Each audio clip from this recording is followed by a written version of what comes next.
Testing on YouTube, testing 1, 2, 3.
Okay, welcome everyone. We will call to order our regular meeting of council.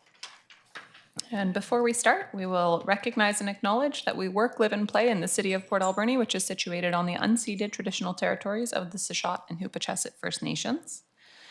We do have an agenda in front of us. Are there any late items to add from council? Okay, seeing none. Any late items from our corporate officer? No, Madam Mayor.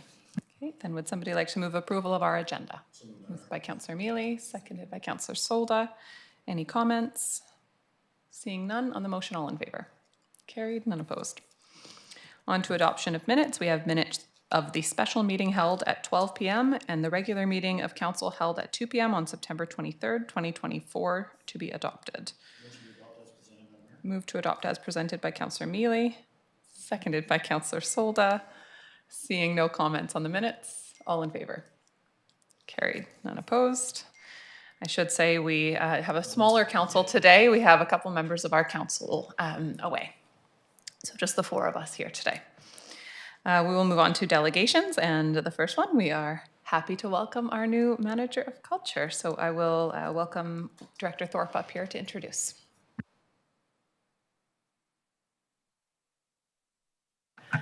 Thank you, Madam Mayor. I'm very pleased to present Sheila Perry to you and Council as our new Manager of Culture. So Ms. Perry joins us with a background in a variety of environments, so in local government, in nonprofit, in for-profit, across North America, actually. So though a British Columbian joins us most recently, actually, from Odessa, Texas, and also, to her credit, also has two master's degrees, one in museum studies, as well as an MBA as well. So we're very thrilled to have Ms. Perry start with us on October the 1st. And if there's any questions council might have, we would love to hear them.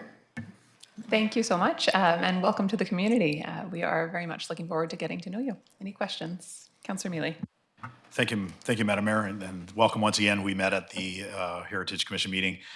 Sorry that everybody didn't introduce themselves ahead of time. We already want to get into the meeting. It was quite nice, but thank you for being here. We truly appreciate you being in our community. So look forward to working with you. Thank you. Councillor Haggard. I just want to say how thrilled we are to have this position filled, and we're really happy that you're here. And it was lovely to meet you last week at the museum. Thank you. Wonderful. Thank you very much. Thanks. All right, and we'll move on to our second introduction, which is of our new executive assistant, and I will pass it over to our CAO. Great, and thank you. Through the chair, I would like to introduce Brianne Dempsey. She's the new executive assistant for CAO's office and for council. Brianna has a wealth of experience, and I know that all council has got to talk with you, so I'm really excited that she's part of the team to help us move forward. So if you have any questions for Brianne, I think Brianne's going to have to say a little bit just so the public can see her on the screen here. So. Here I am. Thank you. We are so happy to have you here, and it's been really nice working with you already and starting to get to know you on behalf of council. So welcome to the community, and we're looking forward to working with you. Any comments from council or questions? You know, we don't like to ask questions because nobody actually likes this part of being introduced at a council meeting. No, it's wonderful to be here. Thank you. All right, no unfinished business and no staff reports. So on to bylaws. Item number 1, from our Deputy Director of Finance, we have the 2024 permissive tax exemption. Welcome, Rosalind.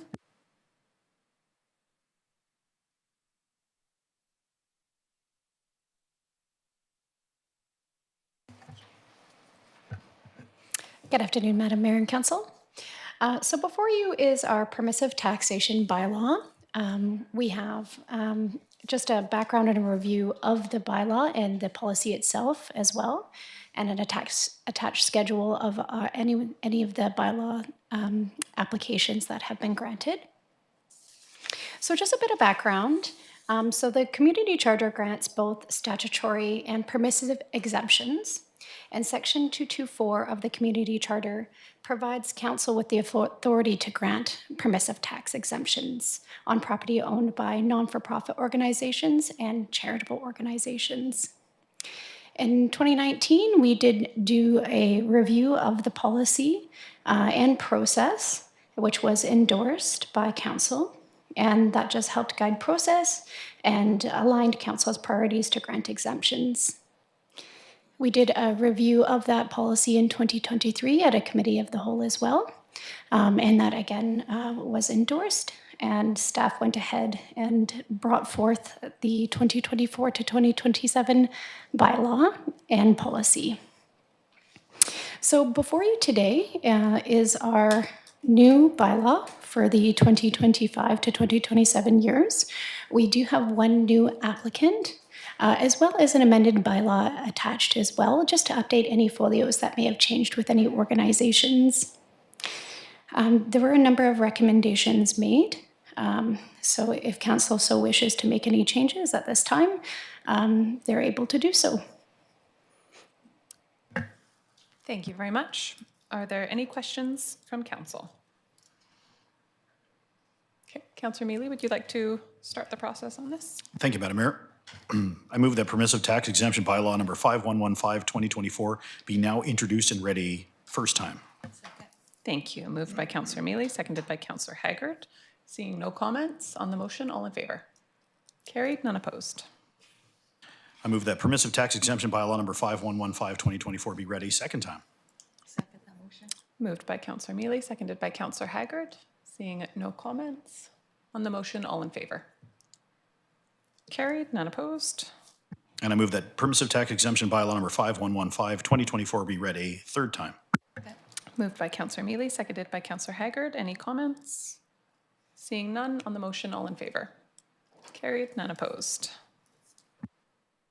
On to the next, Madam Mayor. I move that the permissive tax exemption bylaw amendment number 1, bylaw number 5091-1-2024 be now introduced and read a first time. Moved by Councillor Mealy, seconded by Councillor Haggard. Seeing no comments on the motion, all in favor? Carried, none opposed. Move that permissive tax exemption bylaw amendment number 1, bylaw number 5091-1-2024 be read a second time. Second.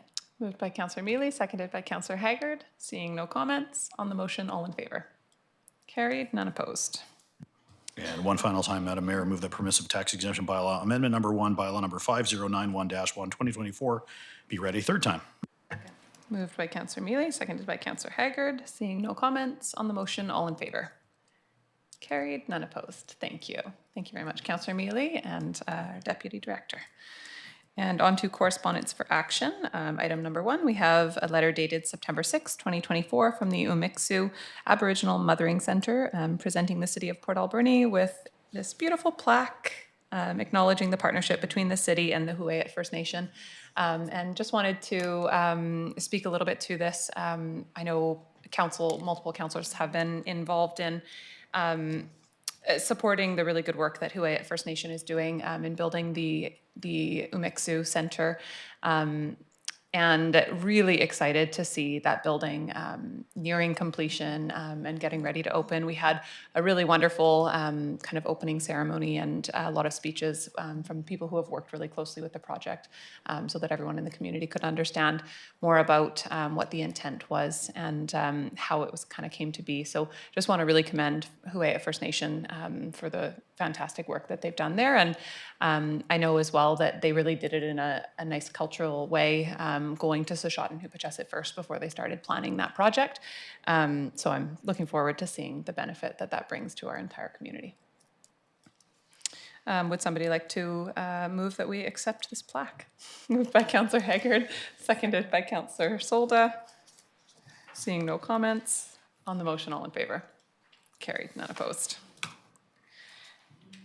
And next we have a letter received September 27th, 2024 from Coastline Endurance Running requesting council authorization for access to city streets, trails and running event. And I'll go to Councillor Haggard to read this one. Thank you. I wasn't able to attend this event last year, but I attended the first year. It was extremely well organized and it was just a lot of fun. So I'd like to move that council authorize Coastline Endurance Running access to city streets, and Trails on Saturday, June the 7th, 2025, from 8 a.m. to 4 p.m. for the purpose of a trail running event starting at the E.J. Dunn Elementary School and following the route as outlined in the attached map, subject to the notification of emergency services and BC Transit, consultation with all affected businesses and residents, provision of a traffic safety plan completed by a certified professional, including qualified traffic control personnel as required, provision of a standard liability insurance in the amount of $5 million minimum, event organizer is responsible for removal of all flagging tape and stakes. Event organizers acknowledge that these trails are open to the public and as such trails will need to be shared accordingly. Event organizers acknowledge trails will be enjoyed as is. Event organizers acknowledge that authorization for route sections on non-city property requires separate approval from corresponding property owners and agencies. Thank you. Moved by Councillor Haggard, seconded by Councillor Mealy. Any comments?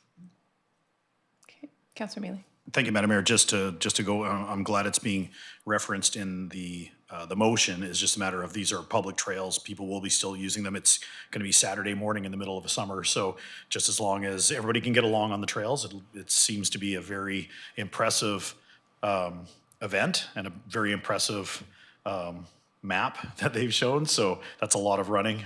You won't be seeing me doing it, but definitely it's, I can see definitely a lot of people and families on the trails that morning as well. So as long as that's all taken care of, I support this. Absolutely. Thank you very much. Okay, seeing no more comments on the motion, all in favor? Carried, none opposed. Item number 3, we have a letter from the Community Action Team proposing a car show event on city property. And maybe before we go to the motion on this, we could just get staff to provide a little bit of information.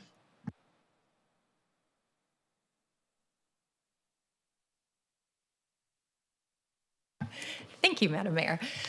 So yes, we received a letter from the Community Action Team, and so their request is for assistance in a location for the Men's Mental Health Car Show in May 2025.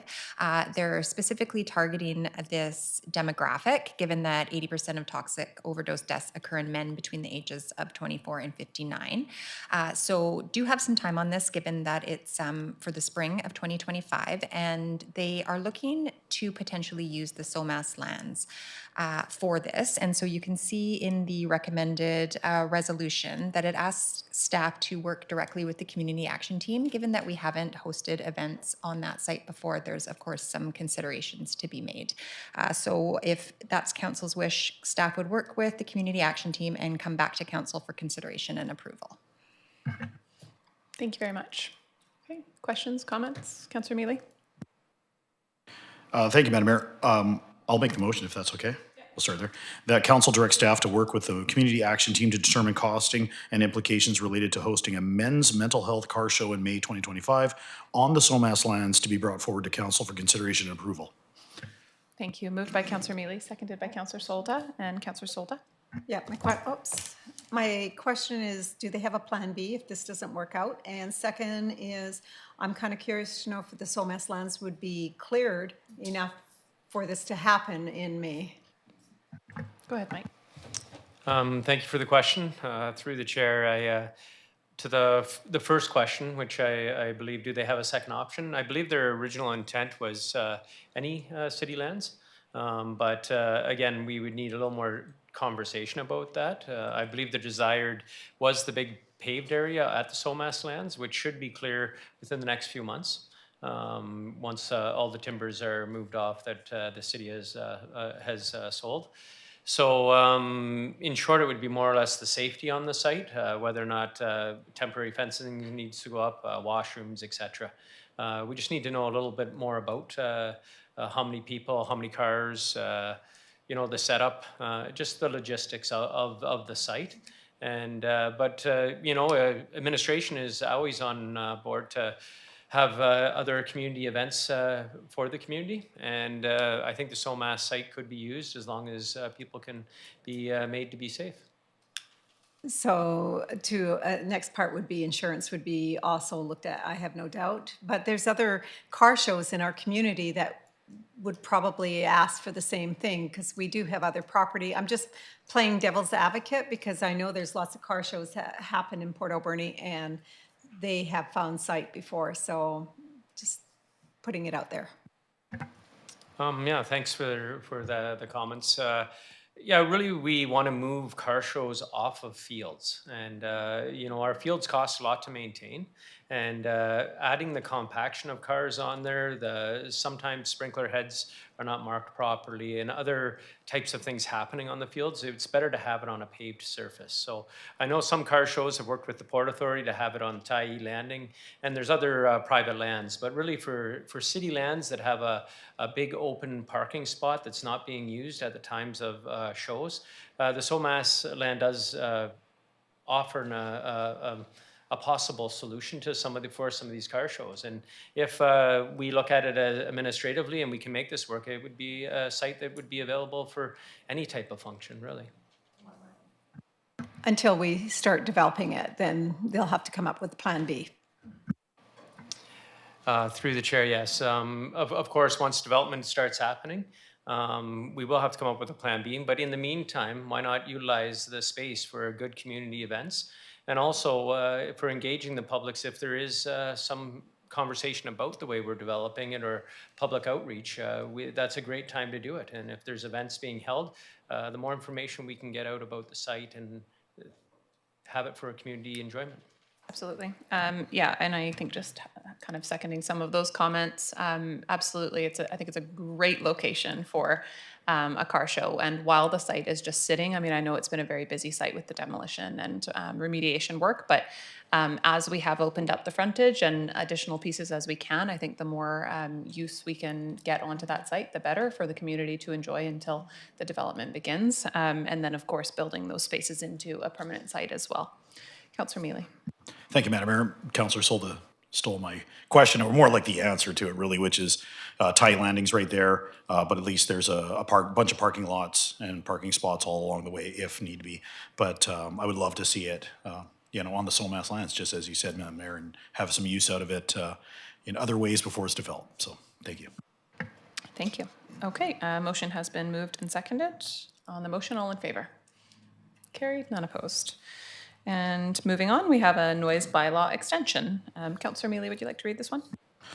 Thank you, Madam Mayor. Move that council authorize an exemption to the Noise Control Bylaw 2009, number 4718, to permit the Italian Hall Centre to host a Halloween dance event ending at 1 a.m. on Saturday, October the 26th.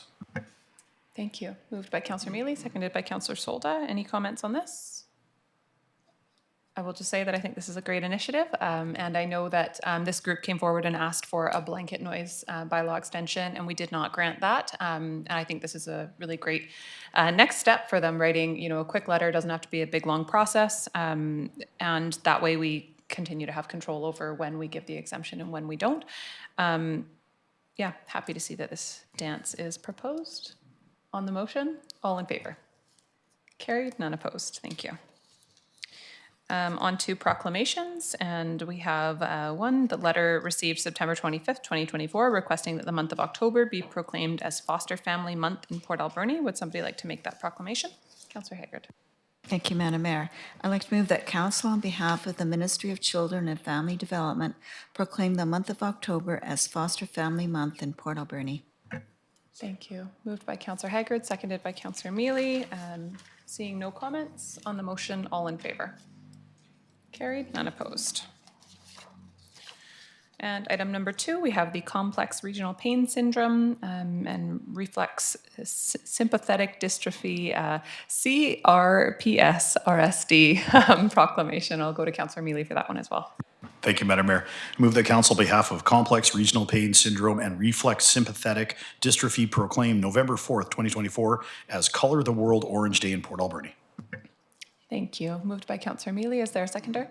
Second. Seconded by Councillor Solda. Any comments? Seeing none, on the motion, all in favor? Carried, none opposed. Thank you. And a whole bunch of correspondence for information today. I will go to our corporate officer to summarize. Thank you, Madam Mayor. I will try to keep my overview brief as there are a number of items. So we have a letter from AVICC, so the Association of Vancouver Island and Coastal Communities, announcing that there'll be a 2024 Community Safety and Wellbeing Conference at the end of October, the first of its kind. We have a news release from the City of Duncan, a copy of, asking the province urgent call to action for the homelessness crisis. We have a news release from the City of Merritt regarding a burden of delinquent property taxes. We have 3 items from the Regional District, a news release for the Sort and Go compost program, a recently released Alberni Valley Emergency Management brochure, and the Accessibility Committee meeting minutes of March 5th and April 9th. We have an item from the Ministry of Emergency Management and Climate Readiness with regards to the Indigenous Engagement Requirements Funding Program, an election survey from United Against Hate Canada, a BC RCMP recruiting update from the RCMP. We have a draft salmon aquaculture transition plan for BC from the Ministry of Innovation, Science and Industry. There's various letters from ministries in follow-up to the 2024 UBCM convention meetings. North Island College has provided their future student guide. We have Youth Parliament of British Columbia announcing their 96th parliamentary session, which is now open for youth for application. We have Prime Corp's 2023-2024 annual report and financial statements. And then we have various minutes from the Advisory Traffic Committee, Audit Committee, and Alberni Valley Museum and Heritage Commission. Thank you. Thank you very much. Any questions or items councillors would like to speak to? Councillor Haggard and then Councillor Solda. Thank you. I just want to talk about the 2024 Community Safety and Wellbeing Conference as something I would really like to go to because it really ties into the panel discussion I was on at UBCM, but unfortunately I'm not able to go. I don't have a dog sitter, but I hope that somebody on council will be able to attend. If not, could we send a staff member to go? I think it would be really worth our while to attend this conference. Yeah, I agree completely. And I'm not sure, I'm not available to go either. I'm not sure if any members of council are. But if not, I think it would be nice to see if there's a relevant member of staff. I would imagine there is someone from community safety or from Mary Claire's department. It'd be nice if they could attend. Do we need a motion for that, or would policy allow a member of staff to attend if council can't attend? Through the chair, administratively, we could have staff attend. If council does, I believe the policy is that you would need a resolution. So if you want to make a resolution to this, it would we could check with the councillors that aren't in attendance today, and then move on to staff if required. Thank you. I'll move that council approve sending one member of council, and if not, open that up to a member of relevant staff to attend this conference. Seconded by Councillor Haggard. Any comments? Seeing none on the motion, all in favor? Carried, none opposed. Thank you. And were there any other pieces you wanted to speak to, Councillor Haggard? No. Okay, thank you. Councillor Solda. Madam Mayor, I just want to bring up the letter from the City of Merritt and regarding property taxes. Do we have the same issue here where people will just let it go for 3 years and then come back and pay 1 year? And is it an ongoing issue? If I don't have the answer today, that's fine, but I'd be kind of curious to see how that impacts us on our taxes. Thank you. I'll just call up our Director of Finance. I think we have been following this, as we do know that this is happening in some communities.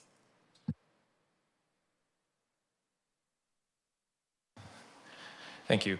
Madam Mayor, so we did look at this, and I don't believe we have the same impact as it does with merit. I mean, we do have,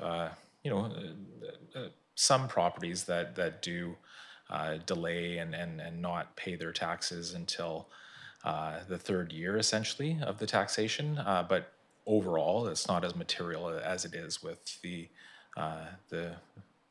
City of Merritt. So I think it, as far as it as a concern to the city, obviously it always is, but it's not as significant of an impact.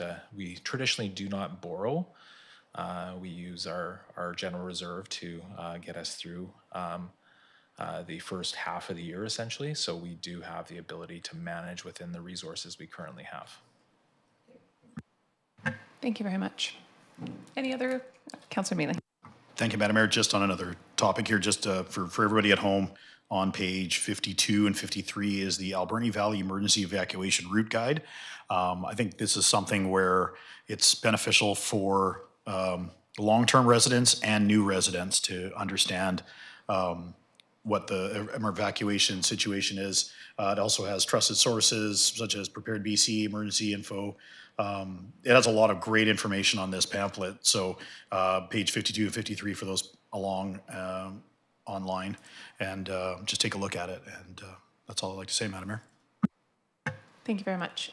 Okay, seeing no other items, would somebody like to move receipt of correspondence? Moved by Councillor Mealy, seconded by Councillor Solda. Seeing no comments on the motion, all in favor? Carried, none opposed. Thank you. And no report from in camera today, so we'll go to council and regional district reports. Any items that councillors would like to share? Okay, seeing none. We'll move on to new business. Item number 1, West Coast Emergency. Do we need a motion to accept the reports? Sure. I'll make that motion to accept the council reports. Thank you. Seconded by Councillor Solda. Seeing no comments on the motion, all in favor? Carried, none opposed. Thanks, Councillor Haggard. And the West Coast Emergency Cultural Awareness and Safety Plan. And we've got a report dated October 8th requesting council allocation of funding to develop a West Coast Emergency Cultural Awareness and Safety Plan. And I'll just maybe go to staff to speak to a high level of this. Yeah, thank you. This is a great initiative that will help us in emergency and just dealing with different cultures. It's important, and we receive this money explicitly for First Nations, but it will help us dealing with anybody at a emergency service setup or just in any time that we have to deal and make sure that we're being culturally aware. And through the regulations, we are supposed to have this for any of our emergency services, but it will help the organization as a whole.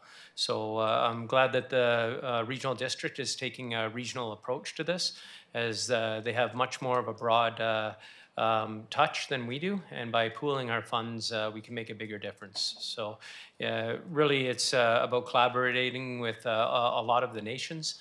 Ucluelet, Tofino, and the ACRD. Thank you very much. Okay, Councillor Haggard. I'd like to move that council authorize the mayor and corporate officers to enter into an agreement with the Alberni-Claycott Regional District to collaborate on the establishment of a West Coast Emergency Cultural Awareness and Safety Plan, and further that council direct staff to allocate the $40,000 in funding receiving from the Indigenous Engagement Requirements Funding Program, less administrative costs to achieve this work. Thank you. Moved by Councillor Haggard, seconded by Councillor Mealy. Any questions or comments? Seeing none on the motion, all in favor? Carried, none opposed. And then this is just a motion from myself. I'll read it out and then speak to it. So this is return of ADSS graduation ceremonies to the multiplex. That council directs staff to prepare a report providing background information on the history of multiplex hosted Alberni District Secondary School graduation ceremonies, and further provide options and a timeline for the return of the ceremonies to this location to be presented at the January 20th, 2025 Committee of the Whole meeting.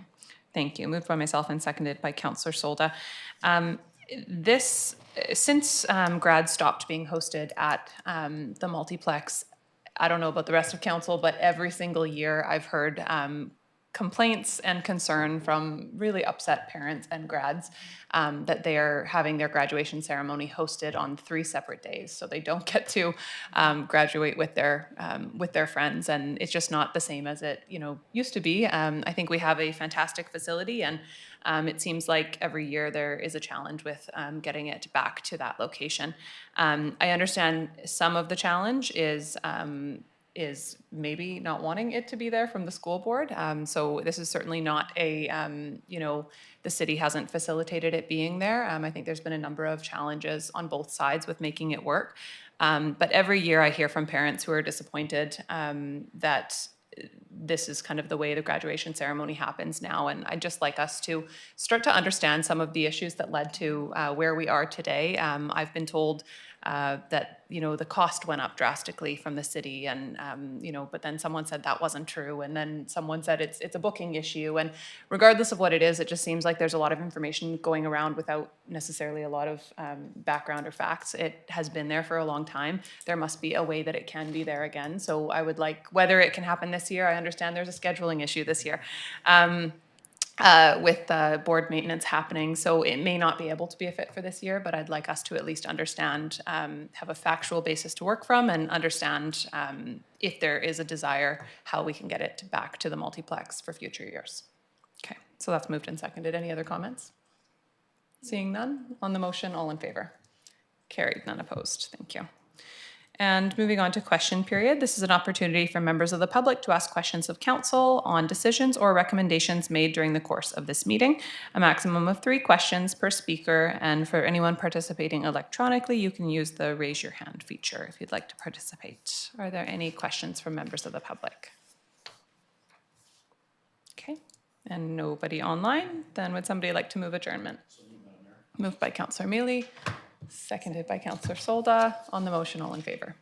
Carried, none opposed, and meeting adjourned. Thanks everyone for joining. And we'll be back here at 6. Oh, and we'll be back here at 6 o'clock for a public hearing if anyone would like to join.